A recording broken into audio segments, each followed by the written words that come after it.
Saludos a todos, bienvenidos a este curso de diseño de sistemas de protección contra incendios en edificaciones complejas usando métodos prescriptivos y prestacionales. Gracias a la cortesía de ILFIS, Instituto Latinoamericano de Formación en Incendios y Seguridad. El día de hoy vamos a continuar viendo el tema de los tiempos de evacuación y para recordarlo en la clase anterior estuvimos analizando el caso de los tiempos de evacuación usando el método hidráulico, la SFPE y el método de Pols. Y con estos métodos, esta edificación nos había dado tiempos de evacuación de alrededor de 16 a 14 minutos. ¿Sí? En el caso más crítico, la escalera 2, 1000 personas atendidas,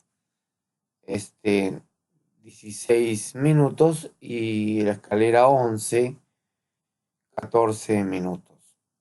Hasta ahora no hemos estado viendo los gráficos, ni los planos, ni la ubicación. Estamos un poquito de manera teórica, de manera conceptual, analizando este tema de la evacuación. Pero en las próximas clases vamos a comenzar a ver ya la parte gráfica para que ustedes puedan tal vez regresar a escuchar estas lecciones y puedan comparar. Porque lógicamente acá les muestro las escaleras, pero geométricamente, geográficamente, no, gráficamente no saben qué escaleras son, dónde están, cómo trabajan y todo esto. Eso lo estoy dejando para después. Bien, eh, hoy día vamos a hablar de las limitaciones del cálculo del tiempo de evacuación con los métodos algebraicos. Entonces, entre las limitaciones principales que tiene este método de cálculo, el primero de ellos, y el más importante, bueno, no el más importante, pero uno de los más importantes, es que hemos asumido que el promedio ponderado del número de ocupantes entre el número de salidas define la salida que utilizan los ocupantes.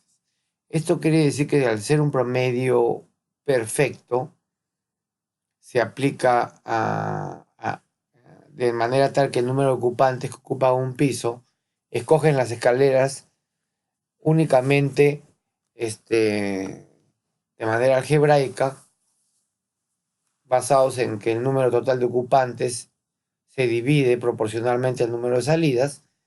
Es un método muy simplificado. Es decir, si yo tengo 1000 ocupantes en una edificación con 3 salidas, no puedo asumir así de fácil que 333 de ellos van a escoger una salida en específico. ¿Sí? Entonces, este supuesto también tiene otras limitaciones, ¿no? Por ejemplo, no toma en cuenta la distancia de viaje del evacuante y cómo éste influye en sus decisiones. No toma en cuenta la mayor tendencia que tienen los ocupantes a siempre escoger o tratar de escoger la salida por la que entraron, o escoger como salida la puerta por la que entraron. Y es porque es la puerta o salida por la cual se sienten más seguros, ¿no?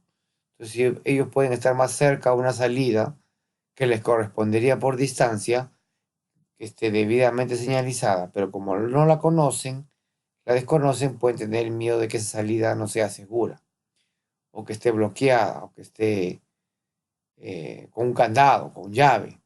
Entonces, normalmente uno confía en lo que ya sabe que está con 100% de seguridad activo, ¿no? Que es la entrada. Ahora, ese modelo tampoco toma en cuenta el punto de origen del fuego o la propagación del fuego que podría haber afectado una de las salidas o podría afectar la decisión de los ocupantes en función del humo, de los gases tóxicos, de la visibilidad, etc. Tampoco toman en cuenta esas variables que hemos visto en las clases anteriores. Es decir, el ocupante únicamente está siendo tratado de manera hidráulica, sin tomar en consideración aspectos relacionados con el problema del fuego. Otra cuestión que no se toma en cuenta es la posibilidad de tener, por efectos del fuego, salidas bloqueadas. Es decir, en ese modelo todas las salidas están activas, no se han bloqueado. Tampoco se toma en cuenta qué interacción tienen los demás ocupantes entre ellos mismos. Es decir, por ejemplo, mi interacción para evacuar de un lugar va a depender también de la interacción de los demás. Si todos los demás ocupantes usan la misma salida, por ejemplo, la entrada, se van a formar largas colas y congestiones en esa salida. Entonces, muchos ocupantes pueden tomar un cambio de decisión sobre la salida a tomar. El comportamiento humano también es variable. Hay personas que prefieren esperar para salir por donde confían que van a salir y otras que son más arriesgadas o más em, eh, ¿cómo es la palabra? Se me ha ido. O son personas que, digamos, más temerarias y podrían tomar decisión de darse la vuelta, ¿no? Y buscar la salida alterna, ¿no? Es así como cuando los que les gusta manejar y irse por la ruta segura y aquellos que les gusta tomar atajos, ¿no? Con el temor a que en el atajo encuentren una calle sin salida o encuentren bloqueado o que se equivocaron y tienen que volver a regresar porque tomaron mala ruta, ¿no? Entonces esas personas temerarias podrían tomar decisiones como, por ejemplo, no esperar para salir por una salida que tiene mucha demanda, sino irse a otra salida y cambiar de posición. Vamos a ver cómo cuando veamos los modelos de evacuación computacionales, cómo hay personas que en una aparente salida de 45 metros de distancia pueden terminar recorriendo 500, simplemente porque cambiaron de decisión. Se fueron a la salida, encontraron bloqueada, regresaron, fueron a la otra, no les gustó tampoco porque estaba bloqueada y terminaron caminando una tercera, cuarta o quinta salida y en ese proceso caminaron mucho. Entonces el software de evacuación calcula, por ejemplo, cuál es la distancia de recorrido de todos los evacuantes y uno puede encontrar cuál es la mayor distancia de recorrido. Y curiosamente puede ver ocupantes que han caminado 300, 400 metros para salir del edificio cuando las salidas estaban en promedio de 60, 80 metros. Entonces es interesante cómo aparentemente una persona que podría haber caminado 60 metros termina caminando 400 metros. Exactamente lo mismo que pasa cuando uno usa el Waze y toma rutas largas para llegar más rápido. Llega más rápido pero recorre más camino. Tampoco se toma en cuenta la interacción de todos los componentes del edificio y cómo esta interacción afecta el nivel de uso con gestión de las salidas. Es decir, nosotros estamos calculando de manera independiente, si se dan cuenta, en este gráfico, de manera independiente cada salida, le asignamos un número de ocupantes. Pero estos cálculos son independientes, no están integrados. Es decir, estas 1000 personas están siendo calculadas como si estuvieran ellas solas independientes de este 5000. Y estas 13 personas también son independientes de las 5000. Pero en la realidad no es así. En la realidad todo este sistema está integrado. Entonces, asumir que cada cálculo es independiente y no es un cálculo integrado, está dejando de evaluar el conjunto del sistema de evacuación como un único elemento, como un engranaje completo. Esa es una gran limitación que tiene este modelo de evacuación y vamos a ver las diferencias enormes que se dan en los cálculos integrados con respecto a los cálculos hidráulicos. ¿Quiere decir que el sistema hidráulico no funciona? No.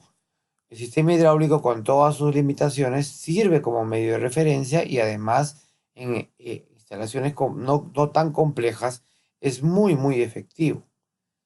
¿Sí? En instalaciones que tienen un par de escaleras o una sola escalera, es muy efectivo, sobre todo cuando no hay tantas salidas.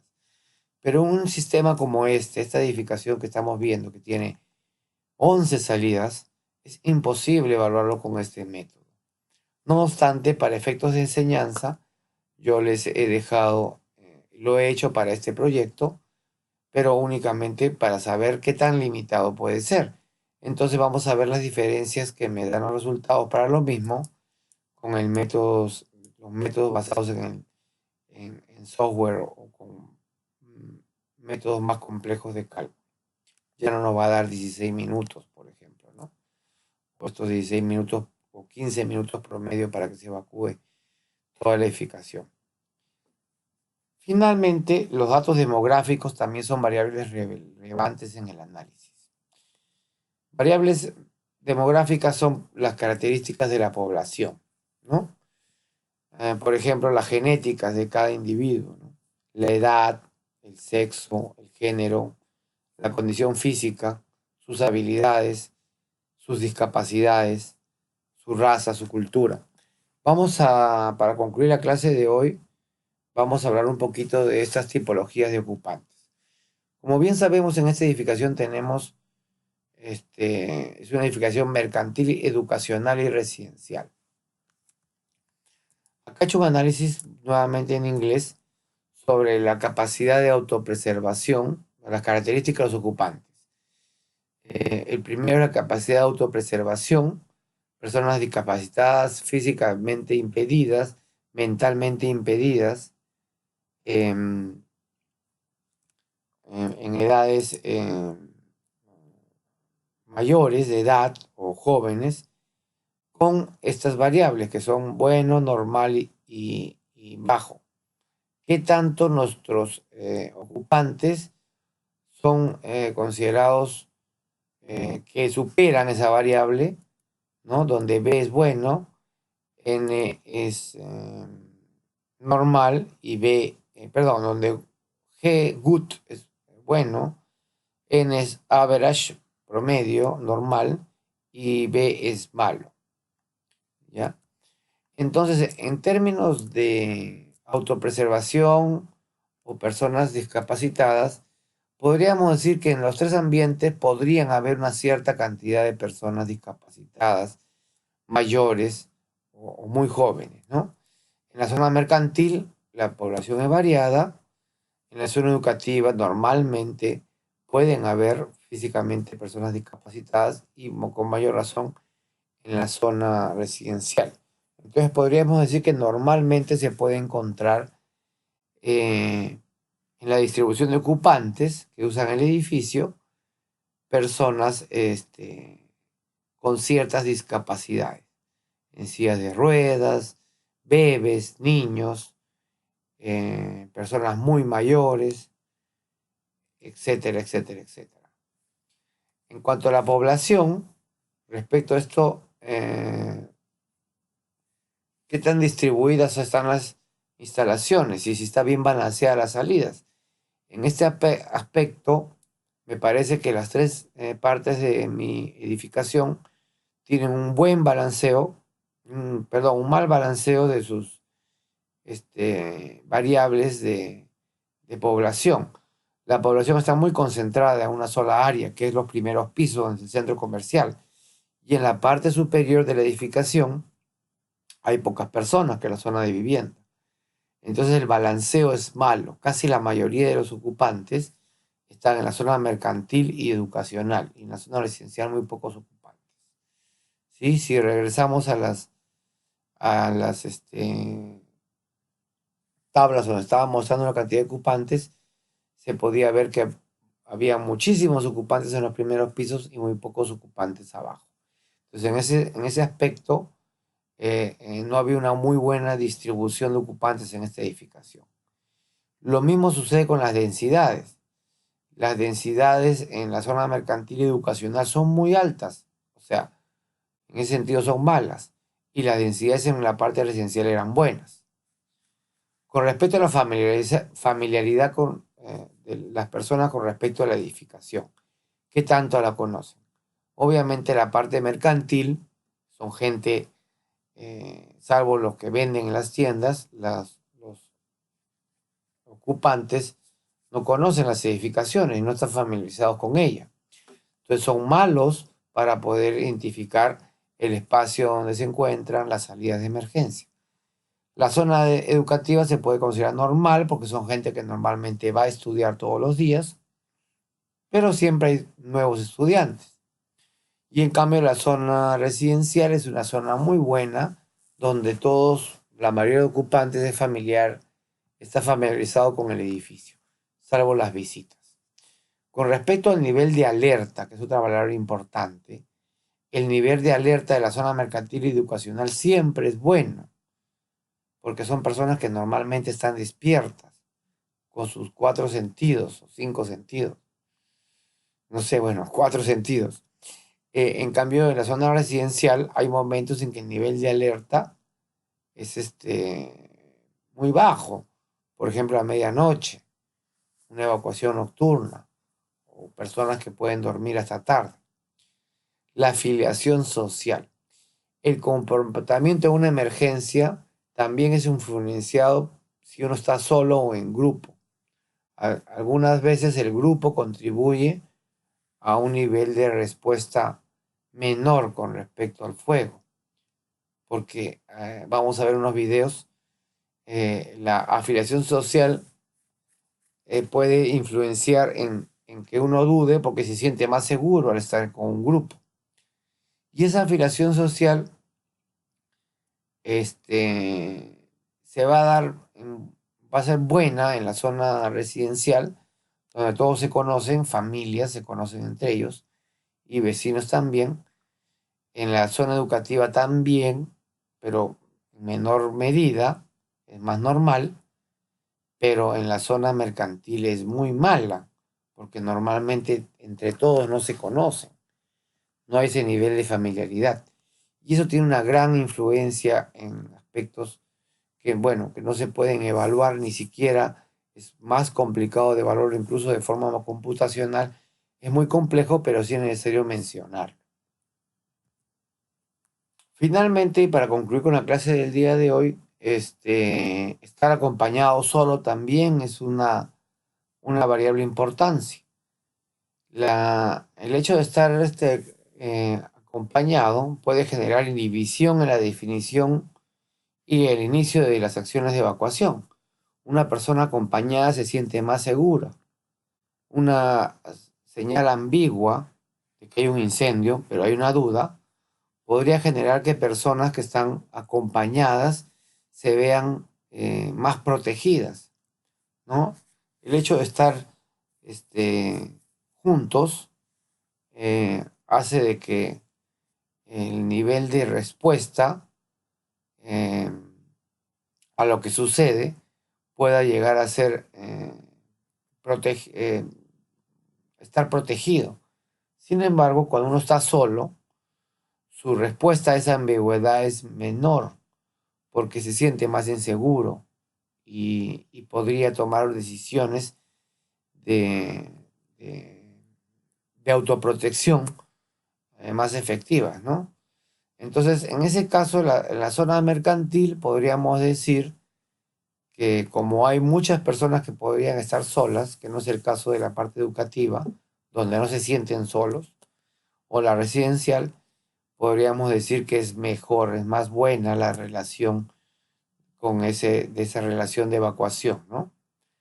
Ya que normalmente cuando uno actúa como grupo podría generar inhibición en el inicio de las acciones de evacuación. Entonces, estos aspectos psicológicos detrás de las personas, se ha escrito mucho, mucho sobre eso, van a influenciar en el análisis de evacuación. Y definitivamente no todos van a poder ser incorporados en mayor o menor medida.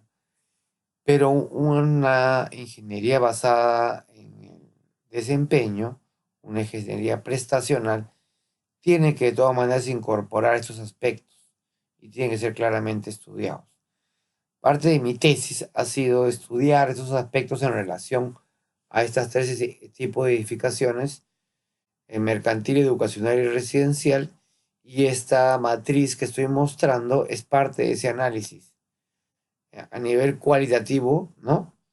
Bueno, regular y malo, pero también eso va a terminar siendo variables numéricas, ¿no? ¿Cuánto se demora una persona? ¿Cuántos minutos se demora en evacuar ante la señal de alarma? Si está sola o acompañada, si está en grupo, si está despierta o está dormida, si es familiar con el edificio, no está familiarizado con él, qué decisión toma por dónde evacuar, cuánto influye la densidad de las personas en ese nivel de evacuación, cuánto influye la presencia de personas físicamente restringidas por la edad o por situaciones corporales desfavorables como personas discapacitadas, etc. Entonces, en la próxima clase vamos a continuar con este análisis y concluiremos con unos videos donde les mostraré cómo el comportamiento humano puede tener reacciones adversas a los estímulos de un incendio. Muchas gracias por escucharme, nos estaremos viendo en la próxima oportunidad.